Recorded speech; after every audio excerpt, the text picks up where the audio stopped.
Give me all your love and don't stop. My last waiting when you reach the top all night long.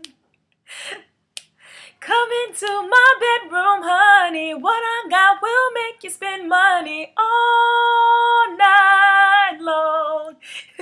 And I'll say, jibby-dooby-doop-doop-da, jibby-dooby-doop-da, jibby-dooby-doop-doop-doop-doop-doop-doop-da, jibby-dooby-dooby-dooby-dooby-dooby-doo. God bless Mary J. Blige for making everybody think that they can scat, okay? One of my favorite things about Mary J. Blige, early Mary J. Blige, was her ability to take something old and make it new, make it her own. I don't know about y'all, but when Mary J. first dropped the My Life album, I was in junior high school, and I'm actually talking about it because today's a special day. It's Sunday, November 29th, and it marks the 15-year anniversary of the My Life album. So when it came out, I was young and naive, and I had already been a Mary J fan because she dropped What's the 411, so everybody was hip to the hip hop soul sound, like, oh, this is that new sound. Okay, Mary J, she's the around the way girl who sings, and she's fly, and she's doing it different. And What's the 411 it was more light and playful and upbeat. So, you had Real Love and just, more upbeat songs.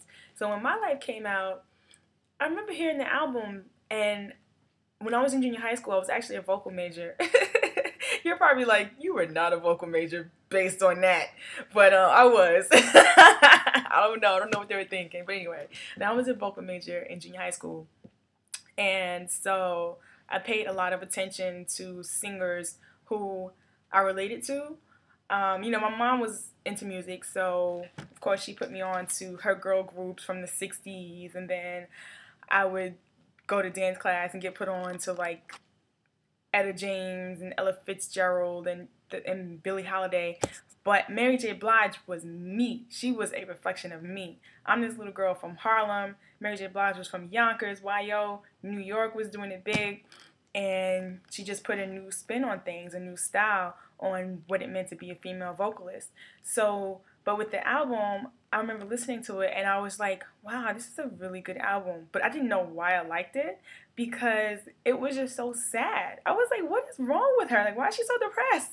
And I remember, like, I liked it, but I couldn't listen to it that much because I was like, it just makes me sad.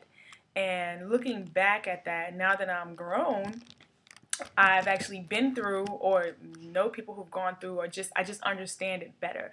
I understand that sadness. I understand just some of the things she went through. It was just a very adult album at the time, and even as a child, I felt that raw emotion, that pain that she must have gone through when making that album. And for me, that was Mary J's best album, I think. And an album is good when you listen to it years later and you're like, oh, epiphany moment. And that's what it was for me. As far as like the scatting and bringing the old to the new, the song I just sang on Mary's album, it was called All Night Long. No, it was called Mary Jane. And it was a remake of the Mary Jane Girls' version, which was All Night Long. And what was dope about it is that Mary took the beat but changed the lyrics, but kept the song the same in a way. Like, it was like she was paying homage or tribute. And she did that a lot. She remade Shaka Khan's Sweet Thing. Whoa, whoa, Sweet Thing. Yeah, Shaka Khan's Sweet Thing. She remade on the My Life album, I'm Going Down by Rolls Royce.